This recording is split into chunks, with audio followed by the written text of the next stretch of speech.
ನೆಲಮಂಗಲದ oil ಗೋಡನ್ನಲ್ಲಿ ಭಾರೀ ಅಗ್ನಿ ಅವಘಡ ಸಂಭವಿಸಿದೆ. ಅಡಕಮಾರನಹಳ್ಳಿಯಲ್ಲಿ ಹೊತ್ತಿ ಉರಿದು ಬಿಟ್ಟಿದೆ ಆಯಿಲ್ ಗೋಡನ್. ಬೆಂಕಿ ನಂದಿಸೋಕೆ ಅಗ್ನಿಶಾಮಕ ದಳ ಸಿಬ್ಬಂದಿ ಹರಸಾಹಸ ಪಡ್ತಾ ಇದ್ದಾರೆ. ಗೋದಾಮಿನಲ್ಲಿ ಕ್ಷಣ ಕ್ಷಣಕ್ಕೂ ಬೆಂಕಿ ನರ್ತನ ಹೆಚ್ಚಾಗ್ತಾ ಇದೆ. ಮುಗಿಲೆತ್ತರಕ್ಕೆ ಚಿಮ್ತಾ ಇದೆ ಬೆಂಕಿ ಹಾಗೂ ಹೊಗೆ. ಅಕ್ಕಪಕ್ಕದ ಗೋದಾಮು ಮನೆಗೆ ಬೆಂಕಿ ತಗುಲುವಂತ ಆತಂಕ ನಿರ್ಮಾಣ ಆಗಿದೆ. 30 ಕೋಟಿ ರೂಪಾಯಿ ಮೌಲ್ಯದ ಆಯಿಲ್ ಬೆಂಕಿಗೆ ಆಹುತಿಯಾಗಿರುವಂತ ಶಂಕೆಯನ್ನು ವ್ಯಕ್ತಪಡಿಸಲಾಗ್ತಾ ಇದೆ. ಸುಮಾರು 20ಕ್ಕೂ ಹೆಚ್ಚು ಅಗ್ನಿಶಾಮಕ ತಂಡದಿಂದ ಬೆಂಕಿ ನಂದಿಸುವಂತ ಕಾರ್ಯವನ್ನ ಮಾಡಲಾಗ್ತಾ ಇದೆ. ನೋಡಿ, ಸುಮಾರು ಆಯಿಲ್ ಗೋಡನ್ ಭಾರಿ ಅಗ್ನಿ ಅವಘಡ ಸಂಭವಿಸಿರೋದು. ಅಕ್ಕಪಕ್ಕದ ಗೋಡಾನ್ಗಳಿಗೂ ಕೂಡ ತಗುಲುವಂಥ ಸಾಧ್ಯತೆ ಇದೆ. ಎಷ್ಟರ ಮಟ್ಟಿಗೆ ಅದರ ತೀವ್ರತೆ ಇದೆ ಅನ್ನೋದನ್ನ ಈ ವಿಜುವಲ್ಸ್ ನೋಡಿದ್ರೆ ಗೊತ್ತಾಗ್ತಾ ಇದೆ. ಬೆಂಕಿಯ ಕೆನ್ನಾಲಿಗೆ ಅನ್ನೋದು ಹೇಗೆ ಧಗನೆ ಹೊತ್ತು ಉರಿತಾ ಇದೆ ಅನ್ನೋದನ್ನು ನೋಡಿ. ಬೆಂಕಿ ನಂದಿಸೋಕೆ ಹರಸಾಹಸ ಪಡಲಾಗ್ತಾ ಇದೆ. 20ಕ್ಕೂ ಹೆಚ್ಚು ಅಗ್ನಿಶಾಮಕ ತಂಡದಿಂದ ಬೆಂಕಿ ನಂದಿಸುವಂಥ ಕಾರ್ಯ ಮಾಡ್ತಾ ಇದ್ರು ಕಂಟ್ರೋಲ್ ಸಿಗ್ತಾ ಇಲ್ಲ, ಹತೋಟಿಗೆ ಬರ್ತಾ ಇಲ್ಲ ಅನ್ನೋದ್ರ ಬಗ್ಗೆ ಮಾಹಿತಿ ಸಿಗ್ತಾ ಇದೆ. ಈ 30 ಕೋಟಿ ರೂಪಾಯಿ ಮೌಲ್ಯದ ಆಯಿಲ್ ಇದರಿಂದ ಬೆಂಕಿಗೆ ಆಹುತಿಯಾಗಿರುವಂಥ ಶಂಕೆಯನ್ನು ಕೂಡ ವ್ಯಕ್ತಪಡಿಸಲಾಗ್ತಾ ಇದೆ. ಸದ್ಯದ ಸಿಚುವೇಶನ್ಸ್ ಏನು, ಈಗಲೂ ಹಾಗೆ ಇದೀಗ ಕಾರ್ಯಾಚರಣೆ ಇನ್ನೂ ಎಷ್ಟು ಹೊತ್ತುಗಳ ಕಾಲ ನಡೀಬಹುದು, ಅಕ್ಕಪಕ್ಕದ ಮನೆ ಕಟ್ಟಡ ಇವುಗಳ ಪರಿಸ್ಥಿತಿ ಏನು, ಇದೆಲ್ಲದ್ರ ಬಗ್ಗೆ ಮಾಹಿತಿ ಸಿಗಬೇಕಾಗಿದೆ. ಸೊ ಬೆಂಕಿ ಯಾವ ರೀತಿಯಾಗಿ ಧಗಿಸ್ತಾ ಇದೆ ಅನ್ನೋದನ್ನು ನೋಡ್ತಾ ಇರ್ಬೋದು. ಇದೊಂದು ಆಯಿಲ್ ಫ್ಯಾಕ್ಟರಿ ಆಗಿರುವಂಥ ಕಾರಣಕ್ಕಾಗಿ ಚಿಕ್ಕದಾದಂಥ ಕಿಡಿ ಹೊತ್ಕೊಂಡ್ರೂ ಸಾಕು ಅದು ಯಾವ ರೀತಿಯಾಗಿ ಉರಿಯುತ್ತೆ ಅನ್ನೋದನ್ನು ನಾವಿಲ್ಲಿ ಗೆಸ್ ಮಾಡಬಹುದು. ಅದೇ ರೀತಿಯಾದಂಥ ಪರಿಸ್ಥಿತಿ ಅಲ್ಲಿ ನಿರ್ಮಾಣ ಆಗಿರೋದು. ಒಳಗಡೆ ಯಾರಾದರೂ ಇದ್ರಾ, ಅವ್ರ ಕತೆ ಏನು, ರಕ್ಷಣೆ ಮಾಡಿದ್ದಾರಾ, ರಕ್ಷಣೆ ಮಾಡಬೇಕಾ, ಇದೆಲ್ಲದ್ರ ಬಗ್ಗೆ ಮಾಹಿತಿ ಸಿಗಬೇಕಾಗಿದೆ. ಸಾಮಾನ್ಯವಾಗಿ ಇದು ಅರ್ಲಿ ಮಾರ್ನಿಂಗ್ ಅಥವಾ ಮಿಡ್ ನೈಟಲ್ಲಿ ಆದಂಗೆ ಕಾಣಿಸ್ತಾ ಇದೆ. ಯಾರಾದರೂ ಸಿಬ್ಬಂದಿಗಳಿದ್ದರೆ ಅವ್ರ ಕತೆ ಏನು ಅನ್ನೋದು ಕೂಡ ಪ್ರಶ್ನೆ. ನೋಡಿ, ಎಷ್ಟೋ ದೂರಕ್ಕೆ ಈ ಹೊಗೆ ಆವರಿಸ್ಕೊಳ್ತಾ ಇರೋದು, ಕಪ್ಪಾದಂಥ ಹೊಗೆ ಅಷ್ಟರ ಮಟ್ಟಿಗೆ ಧಗಿಸ್ತಾ ಇದೆ ಬೆಂಕಿ.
ಮಾಜಿ ಸಚಿವ ಎಚ್.ಸಿ. ಶ್ರೀಕಂಠಯ್ಯ ಅಳಿಗ ಕೃಷ್ಣಪ್ಪ ಅವರಿಗೆ ಸೇರಿದ ಗೋದಾಮು ಇದು ಅನ್ನೋದು ಗೊತ್ತಾಗ್ತಾ ಇದೆ.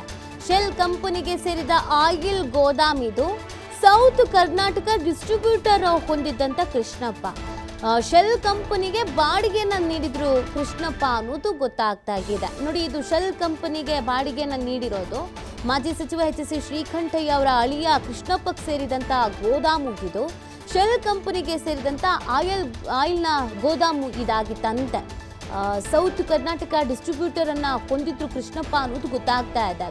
ಸಹಜವಾಗಿ ಜಾಸ್ತಿನೇ ಶೇಖರಣೆ ಮಾಡಿರ್ತಾರೆ. ಶೆಲ್ ಕಂಪನಿಗೆ ಇವರು ಬಾಡಿಗೆ ನೀಡಿದ್ರು, ಡಿಸ್ಟ್ರಿಬ್ಯೂಟರ್ ಆಗಿದ್ರು, ಅದಕ್ಕೆ ಸಂಬಂಧಪಟ್ಟಂಥ ಗೋದಾಮು ಅಂತ ಅಂದಾಗ ಅಂದರೆ ಶೇಖರಣೆಯ ಮಟ್ಟವನ್ನು ನಾವು ನೋಡೋದಾದರೆ ಹೆಚ್ಚಿನ ರೀತಿಯಾದಂಥದ್ದೇ ಇರುತ್ತೆ. ಅದಕ್ಕೆ ಈ ಬೆಂಕಿಯ ಜ್ವಾಲೆ ಇಷ್ಟರ ಮಟ್ಟಿಗಿದೆ, ತೀವ್ರತೆ ಇಷ್ಟರ ಮಟ್ಟಿಗಿದೆ. ಸಣ್ಣ ಪುಟ್ಟ ಯಾವುದೋ ಒಂದು ಕ್ಯಾನ್ ಆಯಿಲೋ ಅಥವಾ ಸೀಮೆಣ್ಣೆನೋ ಪೆಟ್ರೋಲ್ಗೋ ಬೆಂಕಿ ಹಚ್ಕೊಂಡ್ರೆ ಹೆಂಗಿರುತ್ತೆ ಹೇಳಿ. ಅಂಥದ್ರಲ್ಲಿ ಇಲ್ಲಿ 30 ಕೋಟಿ ಏನೋ ಲಾಸ್ ಆಗಿದೆ ಅನ್ನುವಂಥದ್ದನ್ನು ಹೇಳ್ತಾ ಇದ್ರು. 30 ಕೋಟಿ ಬೆಲೆ ಬಾಳೋದೇನೋ ಆಯಿಲ್ ಇತ್ತು ಅಂತ ಅಂದರೆ ಅದು ಎಷ್ಟರ ಮಟ್ಟಿಗೆ ಇರ್ಬೋದು ಅನ್ನೋದನ್ನು ನಾವು ಗೆಸ್ ಮಾಡಬೇಕಾಗತ್ತೆ. ಬಟ್ ಶಾರ್ಟ್ ಸರ್ಕ್ಯೂಟ್ ಅಂತ ಹೇಳ್ತಾ ಇದ್ದಾರೆ. ಇದ್ರ ಬಗ್ಗೆ ಮಾಹಿತಿ ಸಿಗಬೇಕಾಗತ್ತೆ. ಅದ್ರ ಜೊತೆಗೆ ಈ ಸಮ್ಮರಲ್ಲಿ, ಬೇಸಿಗೆಯಲ್ಲಿ ಈ ಥರದ ಪ್ರಕರಣಗಳು ಹೆಚ್ಚು. ಬೆಂಕಿಯ ಅವಘಡಗಳಾಗಿರ್ಬೋದು, ಬೆಂಕಿ ಹೊತ್ಕೊಳ್ಳೋದಾಗಿರ್ಬೋದು, ಶಾರ್ಟ್ ಸರ್ಕ್ಯೂಟ್ ಆಗಿರ್ಬೋದು, ಅಷ್ಟರ ಮಟ್ಟಿಗೆ ಬಿಸಿಲಿನ ತಾಪನೂ ಇರುತ್ತೆ, ಕಾವು ಹಾಗೇ ಇರುತ್ತೆ. ಸೊ ಈ ಟೈಮಲ್ಲಿ ಬೆಂಕಿಯನ್ನು ಕಂಟ್ರೋಲ್ ಮಾಡೋದು ಕೂಡ ಸ್ವಲ್ಪ ಕಷ್ಟನೇ. ಯಾಕಂದರೆ ನಿಮಗೆ ವೆದರು ಸಪೋರ್ಟ್ ಮಾಡಬೇಕಾಗತ್ತೆ. ಒಂದು ವೇಳೆ ಮೋಡ ಇದ್ದರೆ ಅಥವಾ ಮಳೆ ಇದ್ದರೆ ಸ್ವಲ್ಪ ವೆದರೂ ಸಪೋರ್ಟಿವ್ ಆಗಿರುತ್ತೆ ಬೆಂಕಿ ನಂದಿಸೋದಕ್ಕೆ. ಬಟ್ ಮೇಲ್ಗಡೆಯಿಂದನೂ ಸೂರ್ಯನ ಕಿರಣ ಧಗ ಧಗ ಅಂತ ಹೊತ್ತು ಉರಿತಾ ಇದೆ. ಈ ಕಡೆ ಬೆಂಕಿ ಟೋಟಲ್ ಆಗಿ ಪರಿಸ್ಥಿತಿ ಕಂಟ್ರೋಲಿಗೆ ಸಿಗ್ತಾ ಇಲ್ಲ ಅಲ್ಲಿ ಅನ್ನೋದ್ರ ಬಗ್ಗೆ ಮಾಹಿತಿ ಸಿಗ್ತಾ ಇರೋದು. ಈಗಾಗಲೇ ಬೆಂಕಿ ನಂದಿಸುವಂಥ ಅಗ್ನಿಶಾಮಕ ದಳ ಸ್ಥಳಕ್ಕೆ ದೌಡಾಯಿಸಿದ್ದಾರೆ. ಬಟ್ ಕಂಟ್ರೋಲಿಗೆ ಬರ್ತಾ ಇಲ್ಲ. ಬಟ್ ಹೀಗೆ ಬಿಟ್ಟರೆ ತುಂಬ ಡೇಂಜರಸ್ ಆಗುತ್ತೆ. ಅಕ್ಕಪಕ್ಕದಲ್ಲಿ ಸಹಜವಾಗಿ ಬೇರೆ ಬೇರೆ ಗೋದಾಮುಗಳಿಗಿರುತ್ತೆ. ಗೋದಾಮಿನಿಂದ ಆಯಿಲ್ ಹೊರಬಿಟ್ಟ ಅಗ್ನಿಶಾಮಕ ದಳ ಸಿಬ್ಬಂದಿ. ಸುತ್ತಮುತ್ತ ಆಯಿಲ್ನಿಂದ ಕೆರೆಯಂತಾದ ಪರಿಸ್ಥಿತಿ. 30ಕ್ಕೂ ಹೆಚ್ಚು ಅಗ್ನಿಶಾಮಕ ತಂಡದಿಂದ ಬೆಂಕಿ ನಂದಿಸುವಂಥ ಕಾರ್ಯವನ್ನು ಇದೀಗ ಮಾಡಲಾಗ್ತಾ ಇದೆ. ಆಯಿಲನ್ನು ಹೊರಗೆ ಬಿಟ್ಬಿಟ್ಟಿದ್ದಾರಂತೆ. ಸೊ ಆ ಕಾರಣಕ್ಕಾಗಿ ಇದೀಗ ಕೆರೆ ಥರ ನಿರ್ಮಾಣ ಆಗಿದೆಯಂತೆ. 30ಕ್ಕೂ ಹೆಚ್ಚು ಅಗ್ನಿಶಾಮಕ ತಂಡದಿಂದ ಬೆಂಕಿ ನಂದಿಸುವಂಥ ಕಾರ್ಯವನ್ನು ಮಾಡಲಾಗ್ತಾ ಇದೆ. ಸುತ್ತಮುತ್ತ ಆಯಿಲ್ನಿಂದ ಕೆರೆಯಂತಾಗ್ಬಿಟ್ಟಿದೆ ಪರಿಸ್ಥಿತಿ. ಅಲ್ಲಿನ ಪರಿಸ್ಥಿತಿ ಯಾವ ರೀತಿ ಆಗಿದೆ ಅನ್ನೋದನ್ನು ನೋಡಬೇಕಾಗತ್ತೆ. ಹೇಗಾದರೂ ಮಾಡಿ ಕಂಟ್ರೋಲ್ಗೆ ತರಬೇಕು ಅನ್ನುವಂಥ ನಿಟ್ಟಿನಲ್ಲಿ ಆಯಿಲ್ನೆಲ್ಲ ಹೊರಗಡೆ ಬಿಟ್ಬಿಟ್ಟಿದ್ದಾರಂತೆ. ಬಟ್ ಅದೇನೋ ಕೆರೆ ಥರ ನಿರ್ಮಾಣ ಆಗಿದೆ. ಅದನ್ನು ಜಾಸ್ತಿ ಹೊತ್ತು ಹಾಗೆ ಬಿಟ್ಟರೆ ಮತ್ತು ಅದರಿಂದಲೂ ಕೂಡ ಸಮಸ್ಯೆಗಳು ಹುಟ್ಕೊಳ್ಬಹುದು. ಹಾಗಾಗಿ ಇದಕ್ಕೆ ಇನ್ನೇನು ಪರಿಹಾರ, ಇನ್ನು ಎಷ್ಟು ಹೊತ್ತುಗಳ ಕಾಲ ಕಾರ್ಯಾಚರಣೆ ಮಾಡಬೇಕಾಗತ್ತೆ, ಬೆಂಕಿ ನಂದಿಸೋದ್ರಲ್ಲಿ ಎಷ್ಟು ಸಮಯ ಬೇಕಾಗತ್ತೆ ಅನ್ನೋದನ್ನು ನೋಡಬೇಕಾಗತ್ತೆ. ಇನ್ನು ಅಕ್ಕಪಕ್ಕದಲ್ಲಿ ಯಾವ ಗೋದಾಮಿದೆ ಅದು ಇಂಪಾರ್ಟೆಂಟು. ಅದು ಆಯಿಲ್ಗೆ ಸಂಬಂಧಪಟ್ಟಿದ್ದು ಅಥವಾ ಇನ್ನು ಈ ಬೆಂಕಿಗೆ ಅಟ್ರಾಕ್ಟ್ ಆಗೋ ಥರದ್ದು ಯಾವುದಾದ್ರೂ ಗೋದಾಮ್ ಇತ್ತು ಅಂತಂದರೆ ಅದು ಮತ್ತೂ ಸಮಸ್ಯೆ ಆಗ್ಬಿಡತ್ತೆ. ಸದ್ಯ ಸ್ಥಳದಲ್ಲಿನ ಸಿಚುವೇಶನ್ಸ್ ಏನು ಅನ್ನೋದ್ರ ಬಗ್ಗೆ ಅಪ್ಡೇಟ್ ಸಿಗಬೇಕಾಗಿದೆ. ಈ ಬಗ್ಗೆ ಮತ್ತಷ್ಟು ಮಾಹಿತಿಯನ್ನು ನೀಡ್ತಾರೆ ನಮ್ಮ ಪ್ರತಿನಿಧಿ ಸಂತೋಷ್, ಹೇಗಾಯ್ತು ಈ ಅಗ್ನಿ ಅವಘಡ? ಸದ್ಯದ ಪರಿಸ್ಥಿತಿ ಕಂಟ್ರೋಲಿಗೆ ಬಂದಿದ್ಯಾ ಹೇಗೆ ಅಂತ? ಏನು ನಿನ್ನೆ ತಡರಾತ್ರಿ ಅಂದ್ರೆ ಇನ್ಸಿಡೆಂಟ್ ಆಗಿರುವಂತದ್ದು, ಘಟನೆ ಬೆಳಕಿಗೆ ಬಂದಿರೋದು ಬೆಳಗಿನ ಜಾವ. ಯಾವಾಗ ಇನ್ಸಿಡೆಂಟ್ ಆಗುತ್ತೆ ಇದನ್ನ ನೋಡಿದಂತ ಸ್ಥಳೀಯರು ತಕ್ಷಣ ಪೊಲೀಸರಿಗೆ ಮಾಹಿತಿಯನ್ನ ಕೊಡ್ತಾರೆ. ಸೊ ಪೊಲೀಸರಿಗೆ ಮಾಹಿತಿ ಕೊಟ್ಟ ಬಳಿಕ ಸುಮಾರು 8 ಅಗ್ನಿಶಾಮಕ ಸಿಬ್ಬಂದಿ ವಾಹನಗಳು ಏನು ಸ್ಥಳಕ್ಕೆ ಬರ್ತಾರೆ. ಸೊ ಆದ್ರೆ ಬೆಂಕಿ ಅವಘಡವನ್ನ ತಹಬದಿಗೆ ತರುವಲ್ಲಿ ವಿಫಲವಾಗುವಂಥದ್ದು. ಇದಾದ ಬಳಿಕ ಏನು ಅಗ್ನಿಶಾಮಕ ವಾಹನಗಳೇನು ಬರ್ತವೆ ಅದರಲ್ಲಿರುವಂತ ನೀರಿನ ಕೊರತೆ ಉಂಟಾಗಿರುತ್ತೆ. ಹೀಗಾಗಿ ಇನ್ನೂ ಕೂಡ ಅಂದ್ರೆ ಬೇರೆ ಬೇರೆ ಅಗ್ನಿಶಾಮಕ ವಾಹನಗಳಿಗೆ ಮತ್ತೆ ಸಿಬ್ಬಂದಿಗಳಿಗೆ ಬರ್ಲಿಕ್ಕೆ ಹೆಚ್ಚಿನ ಫೋರ್ಸ್ಗೆ ಅವ್ರಿಗೆ ಮಾಹಿತಿಯನ್ನ ಸೂಚನೆಗಳನ್ನ ಕೊಡಲಾಗುತ್ತೆ. ಸುಮಾರು 30 ಅಗ್ನಿಶಾಮಕ ವಾಹನಗಳು ಅಲ್ಲಿಗೆ ಬರುವಂತದ್ದು ಮತ್ತು ಸಿಬ್ಬಂದಿಗಳು ಕೂಡ ಬರ್ತಾರೆ. ಆದ್ರೂ ಕೂಡ ಬೆಂಕಿಯನ್ನ ತಹಬದಿಗೆ ತರುವಲ್ಲಿ ವಿಫಲರಾಗಿರುವಂತದ್ದು. ಇದಾದ ಬಳಿಕ ಏನೋ ಗೋಡಾನ್ ಇತ್ತು, ಆ ಗೋಡಾನ್ ನಲ್ಲಿದ್ದಂತಹ ಆಯಿಲ್ಗಳನ್ನ ಅಂದ್ರೆ ಯಾವಾಗ ಬೆಂಕಿ ಅದರ ತೀವ್ರತೆ ಹೆಚ್ಚಾಗ್ತಾ ಹೋಗುತ್ತೆ ತಕ್ಷಣ ಅದರ ಆಯಿಲ್ ಏನಿತ್ತು ಅದನ್ನ ಹೊರಕ್ಕೆ ಹರಿಬಿಟ್ಟಿರುವಂತದ್ದು. ಸೊ ಹೀಗಾಗಿ ಹರಿಬಿಟ್ಟ ಬಳಿಕವೂ ಕೂಡ ಇಲ್ಲಿ ಅದರ ಕೆನಾಲೆಗೆ ಹೊರಗಡೆ ಮತ್ತು ಅದರ ಸುತ್ತಮುತ್ತಲೂ ಕೂಡ ಎಫೆಕ್ಟ್ ಆಗ್ಬೋದು ಅನ್ನೋದಿತ್ತು. ಆದ್ರೆ ಸುತ್ತಮುತ್ತಲು ಯಾವುದೇ ರೀತಿಯ ಬಿಲ್ಡಿಂಗ್ ಗಳು ಇಲ್ಲ ಅನ್ನೋ ಹಿನ್ನೆಲೆಯಲ್ಲಿ ಆ ಒಂದು ಆಯಿಲ್ ಅನ್ನು ಹೊರಬಿಟ್ಟಿದ್ದಾರೆ. ಅದ್ರ ಜೊತೆಗೆ ಯಾವುದೇ ರೀತಿಯಾಗಿ ಸಾರ್ವಜನಿಕರಾಗ್ಲಿ ಯಾರು ಕೂಡ ಅಲ್ಲಿ ಓಡಾಟವನ್ನ ಮಾಡಬಾರ್ದು, ವೆಹಿಕಲ್ ಗಳು ಕೂಡ ಮೂವ್ಮೆಂಟ್ ಗಳು ಆಗ್ಬಾರ್ದು ಅಂತ ಹೇಳಿ ಬ್ಯಾರಿಕೇಡ್ ಗಳನ್ನ ಹಾಕಿ ರಸ್ತೆಗಳನ್ನು ಕೂಡ ಕ್ಲೋಸ್ ಮಾಡ್ಕೊಂಡಿದ್ದು. ಸುಮಾರು 30 ಕೋಟಿ ಮೌಲ್ಯದ ಅದು ಆಯಿಲ್ ಅಂತ ಹೇಳಲಾಗ್ತಿರುವಂತದ್ದು. ದಕ್ಷಿಣ ಕರ್ನಾಟಕಕ್ಕೆ ಸಂಪೂರ್ಣವಾಗಿ ಅವರು ಡಿಸ್ಟ್ರಿಬ್ಯೂಷನ್ ಅನ್ನ ಮಾಡ್ತಾ ಇದ್ರು. ಮಾಜಿ ಸಚಿವರು ಮತ್ತು ಅವರ ಅಳಿಯ ಏನು ನಿವೃತ್ತ ಸರ್ಕಾರಿ ಅಧಿಕಾರಿ ಆಗಿರುವಂತದ್ದು ಕೃಷ್ಣಪ್ಪ. ಸೊ ಅವರಿಗೆ ಸೇರಿದಂತ ಗೋಡನ್ ಅದು ಅಂತ ಹೇಳಲಾಗ್ತಾ ಇದೆ. ಅದರ ಜೊತೆಗೆ ಏನು ಶೆಲ್ ಕಂಪನಿ ಏನಿದೆ ಅವರಿಗೆ ಇವರು ಬಾಡಿಗೆಗೆ ಕೊಟ್ಟಿದ್ರು. ಹಲವು ವರ್ಷಗಳಿಂದನೂ ಕೂಡ ಈ ಒಂದು ಆಯಿಲ್ ಬಿಸ್ನೆಸ್ ಅನ್ನ ಶೆಲ್ ಕಂಪನಿಯ ಜೊತೆ ಅವರು ನಡೆಸ್ತಾ ಇರೋ ಮಾಹಿತಿ ಕೂಡ ಇರುವಂತದ್ದು. ಸೊ ಒಟ್ಟಾರೆಯಾಗಿ ಈ ಶಾರ್ಟ್ ಸರ್ಕ್ಯೂಟ್ ನಿಂದ ಈ ಇನ್ಸಿಡೆಂಟ್ ಆಗಿದೆ ಅಂತ ಮೇಲ್ನೋಟಕ್ಕೆ ಗೊತ್ತಾಗಿರುವಂತದ್ದು. ಬೆಂಕಿಯನ್ನ ತಹಬದಿಗೆ ತಂದ ನಂತರ ಅಗ್ನಿಶಾಮಕ ಸಿಬ್ಬಂದಿ ತನಿಖೆಯನ್ನು ನಡೆಸಿ ಯಾವ ಕಾರಣಕ್ಕಾಗಿ ಬೆಂಕಿ ಹತ್ಕೊಂಡಿದೆ, ಶಾರ್ಟ್ ಸರ್ಕ್ಯೂಟ್ ಇಂದ ಆಗಿದೆ, ಇಲ್ಲ ಯಾರಾದ್ರೂ ಉದ್ದೇಶ ಪೂರ್ವಕವಾಗಿ ಇದಕ್ಕೆ ಬೆಂಕಿಯನ್ನ ಹಾಕಿರ್ಬೋದು ಅನುಮಾನಗಳು ಇರುವಂತದ್ದು. ಯಾಕಂತ ಹೇಳಿದ್ರೆ ಸದಾ ಅಲ್ಲಿ ಸಿಬ್ಬಂದಿಗಳಂದ್ರೆ ಭದ್ರತಾ ಸಿಬ್ಬಂದಿಗಳನ್ನ ಹಾಕಿರ್ತಾರೆ. ಯಾವುದೇ ಸಂದರ್ಭದಲ್ಲಿ ಈ ರೀತಿಯ ಇನ್ಸಿಡೆಂಟ್ಗಳು ಆಗ್ಬೋದು ಅನ್ನೋ ಕಾರಣಕ್ಕಾಗಿ ಅವ್ರಿದ್ರು ಕೂಡ ಬೆಂಕಿ ಅವಘಡ ಆಗಿದೆ ಅಂದ್ರೆ ಅದಕ್ಕೆ ನಿಖರವಾದ ಕಾರಣ ಅನ್ನೋದು ಏನು ಅಂತ ತಿಳಿದು ಬರ್ಬೇಕಾಗುತ್ತೆ. ಯಾಕಂದ್ರೆ ಸುಮಾರು 30 ಕೋಟಿ ಮೌಲ್ಯದ ಆಯಿಲ್ ಬೆಂಕಿಗೆ ಆಹುತಿ ಆಗಿದೆ ಅಂತ ಹೇಳಿ ಸದ್ಯ ಮೇಲ್ನೋಟಕ್ಕೆ ಗೊತ್ತಾಗ್ತಾ ಇರುವಂತದ್ದು.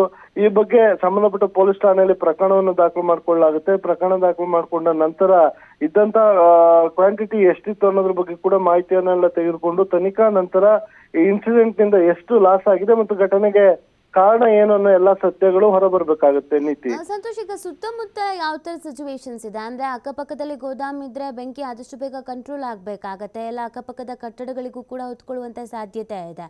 ಸೊ ಈಗಾಗ್ಲೇ ಸಿಗ್ತಾ ಇರೋ ಮಾಹಿತಿ ಪ್ರಕಾರ 30ಕ್ಕೂ ಹೆಚ್ಚು ಅಗ್ನಿಶಾಮಕ ದಳದಿಂದ ಕಾರ್ಯಾಚರಣೆ ಮಾಡ್ತಿದ್ರು ಕೂಡ ಹತೋಟಿಗೆ ಸಿಗ್ತಾ ಇಲ್ಲ ಅಂತ. ಎಷ್ಟೊತ್ತು ಕಾರ್ಯಾಚರಣೆ ನಡಿಬಹುದಾಗ್ಬೋದು, ಏನ್ ಅಡ್ಡಿ ಆಗ್ತಾ ಇದೆ ಆಕ್ಚುಲ್ ಆಗಿ ಅಂತ? ನಿತ್ಯದಲ್ಲಿ ಯಾವುದೇ ಅಡ್ಡಿ ಅನ್ನೋಕಿನ್ನ ಆಯಿಲ್ಗೆ ಬೆಂಕಿ ತಗುಲದಂತ ಸಂದರ್ಭದಲ್ಲಿ ಅದನ್ನ ಸುಲಭವಾಗಿ ಏನೋ ನಂದಿಸ್ಲಿಕ್ಕೆ ಆಗಲ್ಲ ಮತ್ತು ಆ ಬೆಂಕಿ ಕೂಡ ತಹಬದಿಗೆ ಬರೋದಿಲ್ಲ. ಯಾಕಂತ ಹೇಳಿದ್ರೆ ಅದು ಪ್ರತಿ ಕ್ಷಣಕ್ಕೂ ಆಯಿಲ್ ಕಡಿಮೆ ಆಗ್ಬೇಕು. ಅದು ಆಗ್ಲಿಲ್ಲ ಅಂತ ಹೇಳಿದ್ರೆ ಬೆಂಕಿಯ ಜ್ವಾಲೆ ಏನಿರುತ್ತೆ ಅದು ಹೆಚ್ಚಾಗ್ತಾ ಹೋಗುತ್ತೆ. ಹೀಗಾಗಿ ಸುತ್ತಲೂ ಕೂಡ ಏನೋ ಸಂಪೂರ್ಣ ದಟ್ಟವಾದ ಹೊಗೆಯಿಂದ ಕೂಡಿರುವಂತದ್ದು.